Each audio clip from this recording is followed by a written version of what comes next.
నా పేరు లీలా ఎస్ఆర్టీవీ వార్తలకు స్వాగతం. ఈనాటి ముఖ్యాంశాలు. ప్రపంచ ఎయిడ్స్ దినోత్సవం సందర్భంగా పుగునూరు జూనియర్ కళాశాల బీఆర్జీ ఉన్నత పాఠశాల ఎన్ఎస్ఎస్ వాలంటీర్లు విద్యార్థులు ప్రజలకు అవగాహన కల్పిస్తూ పెద్ద ఎత్తున ర్యాలీ. పుగునూరు ఆర్టీసీ డిపో ప్రారంభానికి ఎప్పుడు నోచుకుంటుంది? పుగునూరు పురపాలక సంఘ అత్యవసర సమావేశం శనివారం నిర్వహిస్తున్నట్లు చైర్పర్సన్ షమీం వెల్లడి. పుగునూరు పట్టణంలో ప్రపంచ ఎయిడ్స్ దినోత్సవం సందర్భంగా ప్రభుత్వ జూనియర్ కళాశాల విద్యార్థులు ప్రజలకు అవగాహన ర్యాలీని ఘనంగా నిర్వహించారు.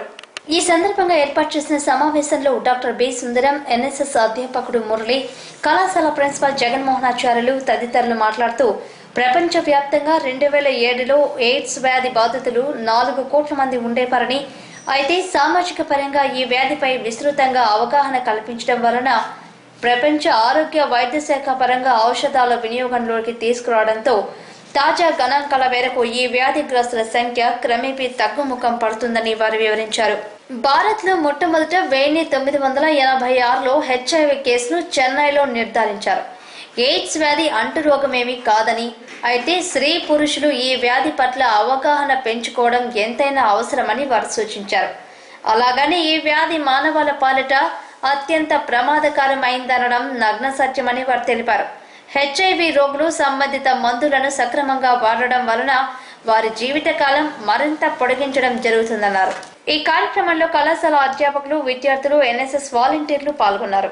మనకు కొన్ని సంవత్సరాల కొద్దీ ఎయిడ్స్ భయంకరమైన వ్యాధిగా గమనించి దాని గురించి ప్రపంచవ్యాప్తంగా మనకు AIDS acquired immunity deficiency disease అని గుర్తింపబడి ఆ తర్వాత ప్రపంచం మొత్తం వణికిపోతూ ఉండేటప్పుడు దీని గురించి నివారణ ఉపాయం కోసం ఎంతో ప్రయాసపడ్డారు. ఆ తర్వాత ఒకే ఒక పదం తెలిసిపోయింది, సెల్ఫ్ కంట్రోల్. నిన్ను నీవు నిర్ధారించుకుంటే, నిన్ను నియంత్రించుకుంటే ఖచ్చితంగా ఎయిడ్స్ ప్రపంచంలో రాదు అని చెప్పేసి చెప్పినారు. వైరస్ గురించి చెప్పినారు, వైరస్ వల్ల వచ్చిన నష్టాల గురించి చెప్పినారు. భయంకరమైన వ్యాధి, ఈ వ్యాధి వచ్చిన తర్వాత పొరపాటు కూడా మనిషిగా జీవించడం సాధ్యం కాదు అని చెప్పేసి ఇంత చెప్పినా కూడా తర్వాత మన శాస్త్రజ్ఞులు, మన వాళ్ళు పరిశోధన చేసి తర్వాత ఎయిడ్స్ అనేది మామూలు వైరస్ కాబట్టి దీన్ని దగ్గరకు రానికుండా చేస్తే చాలు. దీని గురించి మనం ఒకటి జాగ్రత్త తీసుకోవాలా, మనలో మనం నియంత్రించుకోవాలి. ఇతరుల దగ్గరికి ఎక్కడైనా పొరపాటున పోయినప్పుడు కూడా నిరోధులు వాడాలి. ఇలాంటి సంక్షేమ కార్యక్రమం మనం ఏమైనా చేస్తే ఖచ్చితంగా మనకు అది రాకుండా చేస్తుందని చెప్పేసి మనం నిర్ధారించుకునే స్టేజ్కి మనం వచ్చినాము. ప్రపంచమంతా ఒకరు ఉనికిపోయినారు. ఎయిడ్స్ అంటే చాలు వాళ్ళంత దూరం పెట్టేసేసి వాళ్ళను ఒంటరాని వాళ్ళుగా చూసేసి మనుషులు కాదు వీళ్ళకి ఇంతకు మించిన శాపం ఉండకూడదని చెప్పేసి మనుషులను శపించినారు. అప్పుడెప్పుడో దేవతలు మానవులను శపించింటే మానవులే మనుషులను శపించేటట్టు చేస్తున్నారు. కానీ ఈరోజు మరి ప్రపంచం వీళ్ళ గురించి గుర్తించి శాస్త్రజ్ఞులు మరి ఎంతోమంది మేధావులందరూ కలిసి ఎయిడ్స్ అనేది సామాన్యమైన వైరస్ వల్ల వస్తుంది, దీన్ని నివారించడానికి మనలో ఉన్న శక్తిని బయటకు తీసేసి దానికి ఉన్న అవగాహన నేర్చుకొని ఎయిడ్స్ మరి ఎంతో భయంకరమైన జబ్బు కాదు, మనల్ని మనం నిర్ధారించుకొని మన మనశక్తిని మనం ఇతరులు కూడా ఎయిడ్స్ గురించి విచారణ తెలిపి వాటి నుంచి ఎలా తప్పించుకోవాలని చెప్పేసి మనం నేర్చుకుంటే చాలు. ఇంతకన్నా ప్రపంచంలో దాన్ని నివారించే పరిస్థితి లేదని చెప్పేసి మన వాళ్ళు ఈరోజు చెప్పుకొస్తున్నారు. కాబట్టి మన వాళ్ళు విద్యార్థులే కాకుండా పాత్రికేయులు మరి ప్రపంచంలో ప్రతి మనిషి కూడా ఎయిడ్స్ గురించి తను తెలుసుకొని ఆ సహాయ కార్యక్రమాలు మిగతా వాళ్ళు కూడా ఇవ్వాలని ఎయిడ్స్ అని అదే పనిగా చెప్తున్నారు. ఎయిడ్స్ అంటే ఇంగ్లీష్లో సహాయం చేయడం అనేది.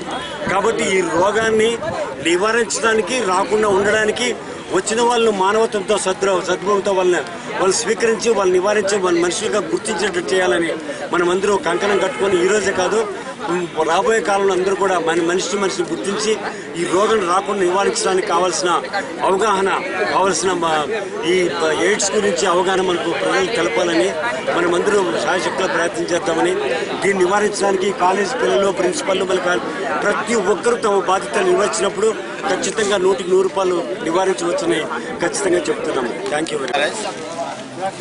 ఎయిడ్స్ డే తరఫున ఎయిడ్స్ డే సందర్భంగా ఈరోజు మేము జనచైతన్య ఎన్జిఓ వారి ఆధ్వర్యంలోనూ తర్వాత మా ఎన్ఎస్ఎస్ యూనిట్ ఆధ్వర్యంలోనూ ర్యాలీ చేయడం జరుగుతున్నది. ప్రతి సంవత్సరము డిసెంబర్ 1వ తేదీ ఎయిడ్స్ డే అని అందరికీ కూడా తెలుసు. ఇది ఎందుకు జరుపుకుంటున్నా కూడా అందరికీ తెలుసు. ఎందుకంటే ముఖ్యంగా ప్రజల్లో అవేర్నెస్ కలిగించడం కోసం. ఎయిడ్స్ అనేది అంటించుకునే వ్యాధి కానీ అంటు వ్యాధి కాదు. తర్వాత ఎయిడ్స్ వ్యాధి వచ్చిన వాళ్ళు మానవులే. తప్పు చేసిన వాడు అతన్ని క్షమించడం అనేది జరగాలి. అతను ప్రశాంతంగా ఉండాలి. తన తర్వాత జీవితాన్ని అతను ప్రశాంతంగా గడపాలి. ఈ అవేర్నెస్ని కలిగజేయడం కోసం, అంటే prevention is better than cure అంటారు. కాబట్టి ప్రజలను చైతన్యం చేయడం, ఈ వ్యాధి పట్ల చైతన్యం చేయడం, ఆల్రెడీ దీనికి గురైన వాళ్ళని చిన్న చూపు చూడకుండా సమాజంలో వాళ్ళు కూడా ఒక స్థానం కల్పించి తద్వారా వాళ్ళు కూడా శేష జీవితాన్ని బాగా గడిపి ప్రజలకు ఇలాంటివి వస్తే ఇలాంటి సమస్యలు ఉంటుంది, జీవితము ఇబ్బంది అవుతుంది అని పిల్లలు కూడా గమనించాలి, పెద్ద వృద్ధులు అందరూ గమనించాలని చెప్పే ఉద్దేశంతో ఈ ర్యాలీని చేయడం జరుగుతున్నది. ఇప్పుడు పురవీధులు గుండా ఈ ర్యాలీ వెళుతూ అందరినీ కూడా ప్రజలు చైతన్యం చేయడం అనేది ఈ ర్యాలీ యొక్క ఉద్దేశము. ఇందులో మా ప్రిన్సిపాల్ గారు శ్రీ జగన్మోహనాచార్య గారు, డాక్టర్ సుందరం గారు, తర్వాత జనచైతన్య NGO సంఘం వారు, తర్వాత మా NSS విద్యార్థులు అందరూ కూడా పాల్గొంటున్నారు. కాబట్టి ప్రజలందరూ కూడా ఈ విషయంలో అత్యధికంగా తమ వంతు సహాయాన్ని అందిస్తూ ఈ ఎయిడ్స్ రోగుల్ని తక్కువ చేర్చుకుని తర్వాత వాళ్ళ జీవితాన్ని ప్రశాంతంగా గడిపే విధంగా చేస్తారని, అదేవిధంగా ఎయిడ్స్ని అంటించుకోకుండా, అంటువ్యాధి కాదు ఇది, అంటించుకుంటే తప్పనిసరి రాదు అని గమనించాలని తెలియజేస్తూ ఈ ర్యాలీని మేము ఉద్దేశించి చేయడం జరుగుతున్నది. ధన్యవాదాలు. నమస్కారంలో ఈరోజు డిసెంబర్ 1 ప్రపంచ ఎయిడ్స్ దినోత్సవంగా ఐక్యరాజ్య సమితి ప్రపంచ ఆరోగ్య సంస్థ గుర్తించింది. ఎందుకంటే సమకాలీన ప్రపంచంలో ఎన్నో మనకున్న అనేక ఇబ్బందుల్లో ఆరోగ్యపరంగా ఉండే ఇబ్బందులు అతి ముఖ్యమైనది ఎయిడ్స్. ఈ ఎయిడ్స్ మీద చాలా అపోహలు ఉన్నాయి. ఎయిడ్స్ వచ్చిన రోగిని అంటే అతను సెక్సువల్ కాంటాక్ట్ వల్ల వచ్చిందనే అపోహతో దూరంగా పెడుతున్నాము. ఒక సెక్స్తోనే రాదు ఎయిడ్స్. వీటిలో ఇంకా చాలా కారణాలు ఉన్నాయి. ఇప్పుడు రక్తదానం అప్పుడు సిరంజులో మార్పిడిలో సరిగా శుద్ధి చేయకపోవడము, తర్వాత ఏది ద్రవ పదార్థము, ఒక శరీరం నుంచి ద్రవ పదార్థము వేరే సెక్స్తోనే కాకుండా ఇతర మార్గాల్లో కూడా ఒక మనిషి నుంచి ఇంకో మనిషికి లిక్విడ్ ఫామ్లో ట్రాన్స్ఫర్ అవుతే ఎయిడ్స్ వస్తుంది. అందువల్ల ఎయిడ్స్ అంటూనే అందరి మనసులో ఆలోచన ఏమంటే ఈ సెక్సువల్గా అతను బలహీనుడనో లేదా తన నియంత్రణ లేదనో లేదా చెడ్డవాడనో కామాంధుడనో ఉన్నారు. అట్లా చూడొద్దండి. తర్వాత మహిళలకు వస్తుంది. అంత మాత్రాన వాళ్ళు ఆ అమ్మలు తప్పు చేసినట్లా కాదు కదా. ఎవరో చేసిన పాపము వాళ్ళ భర్తలు చేసి ఉండొచ్చు, కానీ వాళ్ళ పిల్లలు, మా అక్కలు చెల్లెళ్ళు కూడా ఇమాది అవుతున్నారు. అందువల్ల ఎయిడ్స్ అంటూనే ఇది అనుకోవద్దండి. ఎయిడ్స్ వచ్చిన రోజుని ఆదరించండి. ఎయిడ్స్ మీద అపోహలు వీడండి. తర్వాత అవేర్నెస్ తెచ్చుకోండి. ముట్టుకుంటే వస్తుందనో లేదా పలకరిస్తే వస్తుందనో ఇంట్లో ఉంటే వస్తుందనో అనే అనుమానాలు పెట్టుకోవద్దు. వాళ్ళు మనలాంటి మనుషులే. అది చాలా ఎయిడ్స్గా మారాలంటే దాదాపు 14 సంవత్సరాలు పడుతుంది. ఒకసారి బాడీలోకి ఆ క్రిమి ప్రవేశించిన తర్వాత ఈ లోపల కొన్ని ఆరోగ్య సూత్రాలు పాటిస్తే ఆ లైఫ్ స్పాన్ పెంచుకోవచ్చు ఇంకా చాలా కాలం పాటు. ఎలాంటి స్మోకింగ్ లాంటి దురలవాట్లు, తాగుడు లాంటి దురలవాట్లు ఇవి నియంత్రించుకుని ఆహార అలవాట్లు, మానసిక ప్రశాంతత, యోగా చేయడము, ఇటువంటి వాటితో ఈ HIV ఎయిడ్స్గా మారే యొక్క డ్యూరేషన్ను చాలా కాలం పెంచుకోవచ్చు. అందువల్ల ఈ యొక్క మహమ్మారిని తరిమికొనడంలో మనందరము చేసి కలుపుదాము. అందరము మంచి ఆరోగ్యాన్ని, సమాజాన్ని నిర్మిద్దాము. అందరికీ శుభాకాంక్షలు. పునర్ పట్టణంలోని బసవరాజు హై స్కూల్ విద్యార్థులు గురువారం ప్రపంచవ్యాప్త ఎయిడ్స్ దినోత్సవాన్ని పురస్కరించుకొని ప్రజలకు అవగాహన ర్యాలీని పురవీధులలో నిర్వహించారు. ఈ సందర్భంగా ఏర్పాటు చేసిన సమావేశంలో municipal commissioner Lokeshwar Varma, doctor Pavan Kumar, municipal sanitary inspector Surendra Babu, vice chairman Chillagatta Amarendra తదితరులు పాల్గొని ప్రసంగించారు. ఎయిడ్స్ వ్యాధి సోకకుండా ప్రజలు ముందస్తు జాగ్రత్తలు పాటించాల్సిన అవసరం ఎంతైనా ఉందన్నారు. వ్యాధిగ్రస్తులు వైద్యుల సూచనల మేరకు మందులు వాడి జీవిత కాలాన్ని పొడిగించుకోవడం తప్ప మరో మార్గం లేదన్నారు. అందుకే ప్రాణాంతకమైన ఈ వ్యాధి సోకకుండా ప్రజలు అప్రమత్తంగా ఉండాలని వారు పిలుపునిచ్చారు. రక్తదానం చేయండి, HIV నివారించండి. రక్తదానం చేయండి, రక్తదానం చేయండి,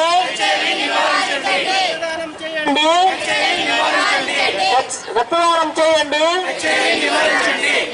నిశ్శబ్దాన్ని ఛేదిద్దాం, పూర్తి చర్చిద్దాం. నిశ్శబ్దాన్ని ఛేదిద్దాం, నిశ్శబ్దాన్ని ఛేదిద్దాం, నిశ్శబ్దాన్ని ఛేదిద్దాం. ఓ యువత మేలుకో, హెచ్ఐవిని గుర్తించుకో. ఓ యువత మేలుకో, ఓ యువత మేలుకో,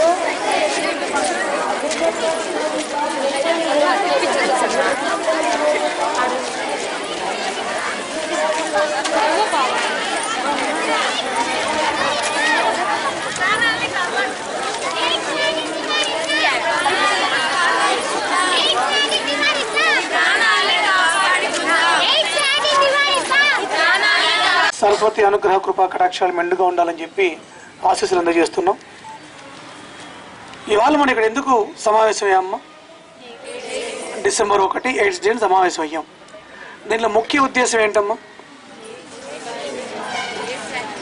అంటే నాకు తెలిసినంత వరకు ఏదైనా ఒక విషయాన్ని ప్రజలందరికీ తెలియజేయాలి అనుకుంటే ముందుగా పాఠశాలలు కళాశాలల నుంచే మీ విద్యార్థులు అవగాహన పెంచుకుంటే దాన్ని ప్రజలందరికీ తెలియజేసి సగం సమస్యలు అక్కడే సాల్వ్ చేసేదానికి ఆస్కారం ఉంటుంది. కాబట్టి డాక్టర్ పవన్ గారు ఈ పాఠశాలలో ఇక్కడ ఈ కళాశాలలోనే అనేక ప్రోగ్రాంలు కూడా చేస్తుండడం నేను గమనించడం జరిగింది. అంటే మీరందరూ బాగా విషయాన్ని సంగ్రహించుకోగలరు, ఆ సంగ్రహించే విషయాన్ని గురించి ఆలోచించి తెలుసుకోగలరు. దానికి వెళ్ళి మీ ఇళ్ళ దగ్గర కానివ్వండి, మీ చుట్టుపక్కల వాళ్ళకి కానివ్వండి అందరికీ తెలియజేసి అవగాహన కల్పించి ఎటువంటి విధంగా అయినా సరే ఈ అనారోగ్య బారులకు పడకుండా చూసేదానికి మీరు కూడా ముఖ్య పాత్ర అవుతున్నందుకు మీ అందరికీ మరొక్క పర్యాయము ధన్యవాదాలు తెలియజేస్తున్నానమ్మా. ఇప్పుడు దాకా మన డాక్టర్ గారు చెప్పారు హెచ్ఐవి అంటే ఏంటి, దాన్ని ఎందుకు మనం దాన్ని రాకుండా చూసుకోవాలి, వచ్చిన వాళ్ళతో ఎలా మెలగాలని చెప్పి బాగా చెప్పారు. వీటన్నిటికన్నా ముఖ్యంగా మేడం గారు వారి అనుభవాన్ని మొత్తం రంగరించి మీకు ఒక మాట చెప్పారు. ఖచ్చితంగా ఈ వయస్సు ఇప్పుడున్నటువంటి ఇంటర్మీడియట్ దశలో ఉన్న మీ వయసులోనే మంచిగా మారాలన్నా చెడుగా మారాలన్నా ఇదే శాచురేషన్ పాయింట్లో ఉంటుంది కాబట్టి అని చెప్పి చాలా మంచి మాట చెప్పారు మీ ప్రిన్సిపల్ గారు. వాస్తవానికి ఒక వ్యక్తి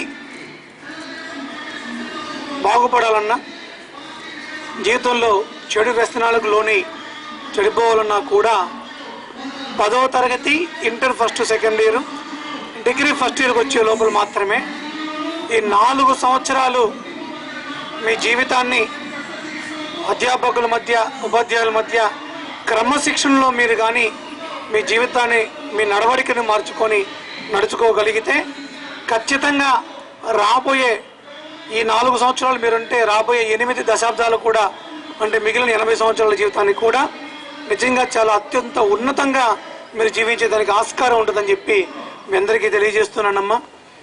10th క్లాస్ పాస్ అయిన వెంటనే పిల్లలందరూ ఏమనుకుంటారంటే అప్పుడు దాకా చాలా కష్టపడి చదివేసినట్లు, ఇక మేము పెద్ద చదవకపోయినా పర్లేదు ఇంటర్మీడియట్ డిగ్రీ పాస్ అయిపోతాం అనుకొని బాగా రెక్కలు వచ్చి ఎగిరే పక్షుల్లాగా ఫీల్ అయిపోయి ఇంటర్మీడియట్ లేక రాగానే మన ప్రజల నిరాహార దీక్షలు ఆర్టీసీ డిపో ఉద్యోగుల పట్టుదల ప్రజల నిరంతర ఆకాంక్ష మాజీ మంత్రి స్థానిక ఎమ్మెల్యే పెద్దిరెడ్డి రామచంద్రారెడ్డి కృషితో పుంగనూరుకు ఆర్టీసీ డిపో మంజూరై మడంగడ్డ ప్రాంతంలో ఏర్పాటైంది. అయితే పూర్తి స్థాయిలో డిపో ఏర్పాటుకు రాజకీయ కారణాలతో నిధులు మంజూరు కాకపోవడంతో ఆర్టీసీ డిపో ప్రారంభానికి నోచుకోలేదు. పుంగనూరు ఆర్టీసీ డిపో ఏర్పడితే దాదాపు 100 గ్రామాల ప్రజలకు, విద్యార్థులకు, వ్యాపారులకు, నిరుద్యోగులకు ఎంతో లాభం చేకూరుతుంది. ఈ విషయం పాలిత ప్రభుత్వ నేతలకు తెలియక కాదు, ఎందుకు చేయాలనే నిర్లక్ష్యం. డిపో ప్రారంభమైతే ఎవరికో మంచి పేరు వస్తుందనే దురుద్దేశంతో పాలక ప్రభుత్వ నేతలు ఏండ్లు గడుస్తున్నా నిర్లక్ష్యం, నిర్లిప్తతతో కాలయాపన చేస్తున్నారు. పోనీ పాలకపక్ష పార్టీ ప్రతినిధులైన డిపో విషయంలో శ్రద్ధ చూపించి ఆర్టీసీ డిపోను ప్రారంభిస్తారా అంటే అది జరగలేదు. డిపోగా కొన్ని కట్టడాలు అక్కడ ఉనికికి మాత్రం ఉంటూ అసాంఘిక కార్యకలాపాలకు ఆలవాలమవుతున్నాయని ప్రజలు బాహటంగా వాపోతున్నారు. డిపోకు అవసరమైన ప్రభుత్వ నిధులను రాబట్టి డిపోను ప్రారంభించే నాయకత్వమే కరువైందా అని ప్రజలు ప్రశ్నిస్తున్నారు. పొంగనూరు మున్సిపాలిటీలో ఆర్టీసీ డిపో ఏర్పాటు కలగా మిగిలిపోతోంది. 2009లో రాష్ట్ర అటవీ శాఖ మంత్రిగా ఉన్న ప్రస్తుత ఎమ్మెల్యే పెద్దిరెడ్డి రామచంద్రారెడ్డి శంకుస్థాపన చేశారు. ఇప్పటి వరకు డిపో ప్రారంభించలేదు. అక్కడ ఏర్పాటు చేసిన ప్రహరీ గోడ, సిమెంట్ రోడ్లు, వర్క్షాప్ కోసం పెట్టి నిర్మించిన గదులు లక్షలాది రూపాయల నిధులు దుర్వినియోగం అవుతోంది. ప్రభుత్వాలు ఎన్ని మారినా పొంగనూరుకు డిపో ఏర్పాటు మాత్రం కలగానే మిగులుతుంది. డిపో ఏర్పాటు చేయకపోవడంతో లక్షలు వెచ్చించి నిర్మించిన ప్రాంతాలంతా సిమెంట్ రోడ్లు కానీ ప్రహరీ గోడ కానీ దుర్వినియోగం మీదే కాకుండా అక్కడ పొగలు పోత యువకులు క్రికెట్ ఆడము, రాత్రి వేళల్లో మద్యం సేవించడం అసాంఘిక కార్యక్రమాలకు నిలయంగా మారుతుంది. కార్యక్రమాలకు ఆర్టీసీ డిపో నిలయంగా మారుతుంది. దీనికి వెంటనే రాష్ట్ర ప్రభుత్వ అధికారులు కానీ రాష్ట్ర ప్రభుత్వం కానీ ఆర్టీసీ కార్పొరేషన్ స్పందించి పుంగనూరులో డిపో ఏర్పాటు చేసిన అవసరం ఎంతైనా ఉంది. పుంగనూరు పురపాలక సంఘ అత్యవసర సమావేశం డిసెంబర్ 3వ తేదీన మున్సిపల్ కార్యాలయంలో నిర్వహిస్తున్నట్లు చైర్పర్సన్ షమీం షరీఫ్ ఒక ప్రకటనలో తెలియజేశారు. ఈ కార్యక్రమానికి ముఖ్య అతిథిగా మాజీ మంత్రి స్థానిక ఎమ్మెల్యే పెద్దిరెడ్డి రామచంద్రారెడ్డి ఈ కార్యక్రమానికి హాజరవుతారని తెలిపారు. కనుక కోఆప్షన్ సభ్యులు, కౌన్సిలర్లు, అధికారులు ఈ సమావేశానికి తప్పకుండా హాజరు కావాలని షమీం షరీఫ్ ఎస్ఆర్టీవీకి తెలియజేశారు. పుంగనూరు పట్టణంలోని కాశీ విశ్వేశ్వర స్వామి ఆలయ ఆవరణంలో వెలిసిండు అయ్యప్ప స్వామి ఆలయంలో మాలధారణ గావించిన అయ్యప్ప భక్తులకు 45 రోజుల పాటు అన్నదాన కార్యక్రమం నిర్వహించినట్లు ఆలయ అధ్యక్షులు ఎస్ఆర్టీవీకి తెలియజేశారు.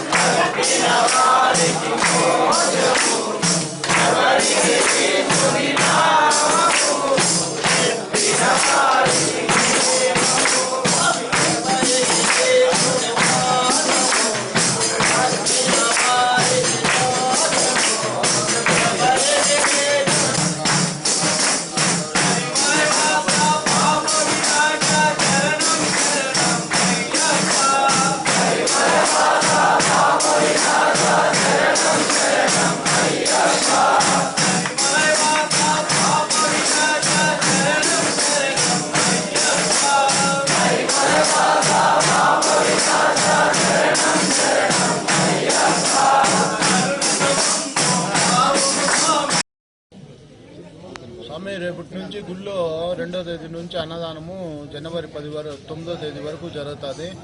ప్రతి ఒక్క స్వామి పాల్గొని అన్నదానాన్ని జయప్రదం చేయండి. అయ్యప్ప స్వామి ప్రసాదం స్వీకరించి ప్రతి ఒక్క స్వామి అన్నదానాన్ని జయప్రదం చేయండి.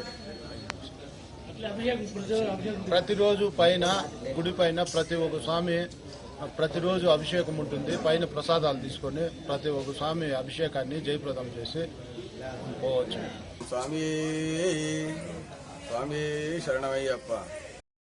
రేపు శుక్రవారం అనగా 2వ తేదీ నిత్య అన్నదానము 40 రోజులుగాను నిత్య అన్నదానం జరుగుతుంది. మధ్యాహ్నము ధర్మకర్తల చేత వారి చేరిన శ్రీ అయ్యప్ప స్వామి ధర్మశేష సేవా సంఘం తరపున ఇక్కడ కోనేటి దగ్గర వెలిసి ఉండు శ్రీ కాశేశ్వరుని గుడిలో అయ్యప్ప స్వామి గుడి దగ్గర అన్నదానము మధ్యాహ్నము 12:30 నుండి 2:30 వరకు అన్నదానం జరుగుతుంది. ప్రతి ఒక్క భక్తులు మాకు అయ్యప్ప స్వామి బృందానికి ప్రార్థనలు కావాల్సిందిగా కోరుతూ ఇట్లా అయ్యప్ప స్వామి ధర్మశేష సేవా సంఘం పుంగనూరు కోనేటి వెలిసి ఉన్న శ్రీ కాశేశ్వరుని గుడి. ఈనాటి ముఖ్యాంశాలు. ప్రపంచ ఎయిడ్స్ దినోత్సవం సందర్భంగా పుంగనూరు జూనియర్ కళాశాల బీఆర్జీ ఉన్నత పాఠశాల ఎన్ఎస్ఎస్ వాలంటీర్లు విద్యార్థులు ప్రజలకు అవగాహన కల్పిస్తూ పెద్ద ఎత్తున ర్యాలీ.